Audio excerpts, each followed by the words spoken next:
జై శ్రీరామ్ అండి. రైతు మిత్రుడు యూట్యూబ్ ఛానల్కి స్వాగతం. ఈరోజైతే మనము అరుణ్ గారి డైరీ ఫామ్కి అయితే రావడం జరిగింది. అరుణ్ గారు కొన్ని అనివార్య కారణాల వల్ల డైరీ ఫామ్ని అయితే తీసేయడం జరుగుతుందండి. అరుణ్ గారి దగ్గర అయితే 7 HF కౌస్ 5 దూడలు అయితే అవైలబుల్ ఉన్నాయి సేల్ పర్పస్. మనమైతే ఈ వీడియోలో ప్రతి ఆవు గురించి ఇండివిజువల్గా డిస్కషన్ చేసుకుందాము. ఆవు యొక్క మిల్కింగ్ కెపాసిటీ ఏ విధంగా ఉంది, ప్రజెంట్ మిల్క్ ఏ విధంగా ఇస్తుంది, అది ప్రెగ్నెంట్ ఉందా లేదా, ప్రతి ఆవు గురించి మనం డీటెయిల్స్గా అయితే డిస్కషన్ చేసుకుందాము. ఎవరైతే హై క్వాలిటీ మిల్కింగ్ కౌస్ కొనాలి అనుకుంటున్నారో వాళ్ళు వీడియో మొత్తం చూడండి. నేను ప్రతి ఒక్కటి డీటెయిల్స్గా చెప్పడం జరుగుతుంది. ఇక ఫస్ట్ టైం మా ఛానల్ని చూస్తున్నట్టయితే ప్లీజ్ మా ఛానల్ని సబ్స్క్రైబ్ చేసుకోండి. మా వీడియోస్ మీకు నచ్చినట్టయితే లైక్ చేయండి. ఎవరికైనా ఉపయోగపడుతుంది అనుకుంటే షేర్ చేసుకోండి. మీకు ఇప్పుడు చూపిస్తున్న డైరీ ఫామ్ అడ్రస్ వచ్చేసి దుర్సేట్ గ్రామం, కరీంనగర్ మండలం, కరీంనగర్ జిల్లా, తెలంగాణ స్టేట్లో అయితే అవైలబుల్ ఉందండి ఈ డైరీ ఫాము. ఇక్కడ వచ్చేసి 7 ఆవులు 5 దూడలు అయితే సేల్ పర్పస్ ఉన్నాయి. వీటిలో ఒక్క ఆవు మాత్రము HF జెర్సీ క్రాస్ బ్రీడ్ అయితే ఉందండి. మీకు దాన్ని కూడా చూపిస్తాను, దాని మిల్కింగ్ కెపాసిటీ ఎంత అని కూడా చెప్తానండి. ఇక వీడియో ఎండ్ దాకా అయితే చూడండి. ఎవరికైతే ఇంట్రెస్ట్ ఉందో లాట్లో తీసుకోవాలని చెప్పి లాట్ ప్రైస్ కూడా నేను వీడియో ఎండింగ్లో అయితే చెప్పడం జరుగుతుందండి.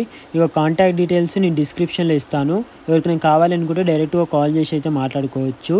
ఇప్పుడు మీరు చూస్తున్నవి 5 HF ఆవు దూడలు అండి, ప్యూర్ క్వాలిటీ HF దూడలు. మీరు చూస్తుంది HF బ్రీడ్కి చెందిన ఆవండి. దీని మిల్కింగ్ కెపాసిటీ వచ్చేసి 8 లీటర్స్ అండి పర్ డే వచ్చేసి. ఇది వచ్చేసి ప్రజెంట్ 3 లీటర్స్ మిల్కింగ్ ఇస్తుందండి. ఇది సెమన్ వేపించి 2 మంత్స్ అవుతుందని చెప్పి రైతు చెప్పడం జరిగింది. సెకండ్ లాక్టివేషన్ కవ్ అండి. ఇప్పుడు మీరు చూస్తున్న కవ్ వచ్చేసి HF and Jersey cross breed అండి. ఇది 4 మంత్స్ ప్రెగ్నెంట్తోనైతే ఉందని చెప్పి రైతు చెప్పడం జరిగింది. ఇది వచ్చేసి 5 లీటర్స్ అయితే మిల్కింగ్ కెపాసిటీ పర్ డే వచ్చేసి ప్రజెంట్ అయితే 2 లీటర్స్ ఇస్తుందండి. ఇది కూడా సెకండ్ లాక్టివేషన్ కవ్ అండి. ఇప్పుడు మీరు చూస్తుంది HF కవ్ అండి. ఇది వచ్చేసి థర్డ్ లాక్టివేషన్ కవ్ అండి. సెమన్ వేయించి 1 మంత్ అయిందని చెప్పి రైతు చెప్పడం జరిగింది. ప్రజెంట్ అయితే 4 లీటర్ మిల్కింగ్ ఉందండి పర్ డే వచ్చేసి. దీని మిల్కింగ్ కెపాసిటీ వచ్చేసి 8 లీటర్స్ అండి. ఇప్పుడు దీని పక్కన ఉన్న ఆవు వచ్చేసి 6 మంత్స్ ప్రెగ్నెంట్తోనైతే ఉండడం జరిగింది. దీని మిల్కింగ్ కెపాసిటీ వచ్చేసి 12 లీటర్స్ అండి. ఇది సెకండ్ లాక్టివేషన్ కావు. ప్రస్తుతం వచ్చేసి ఒక రోజుకి 8 లీటర్ల పాలిస్తుందని చెప్పి రైతు చెప్పడం జరిగింది.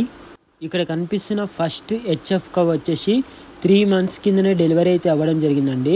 ప్రజెంట్ అయితే ఇది 10 లీటర్లు అయితే ఇస్తుంది పర్ డే వచ్చేసి. దీని మిల్కింగ్ కెపాసిటీ కూడా 10 లీటర్స్ అండి. ఇది కూడా సెకండ్ లాక్టివేషన్ కావు. దీని రెండోది వచ్చేసేమో 4 నెలల గర్భంతో అయితే ప్రజెంట్ ఉండడం జరిగిందండి. దీని మిల్కింగ్ కెపాసిటీ వచ్చేసి 14 లీటర్స్ అండి. ఇది కూడా సెకండ్ లాక్టివేషన్ కావు.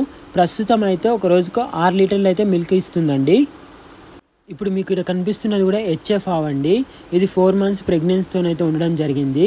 దీనికి 14 లీటర్ల మిల్కింగ్ కెపాసిటీ అయితే ఉందండి. ఇది ఫస్ట్ లాక్టివేషన్ కావు. ఇప్పుడు ఇంతే సెకండ్ లాక్టివేషన్ అవుతుంది. ప్రస్తుతం అయితే 5 లీటర్లు పాలిస్తుందండి ఒక రోజుకి.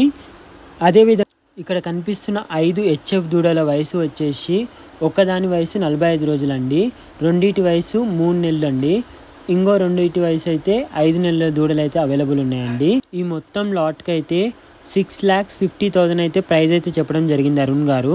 కూర్చొని మాట్లాడుకుంటే తగ్గొచ్చు అని చెప్పారు. ఎవరికైనా ఇంట్రెస్ట్ ఉంటే డైరెక్ట్గా విజిట్ చేసి ఆయనతోనే డైరెక్ట్గా మాట్లాడుకొని తీసుకోవచ్చండి. ఇలాంటి మరిన్ని వీడియోస్ కోసం ఇప్పుడే మన ఛానల్ని అయితే సబ్స్క్రైబ్ చేసుకోండి. Thank you.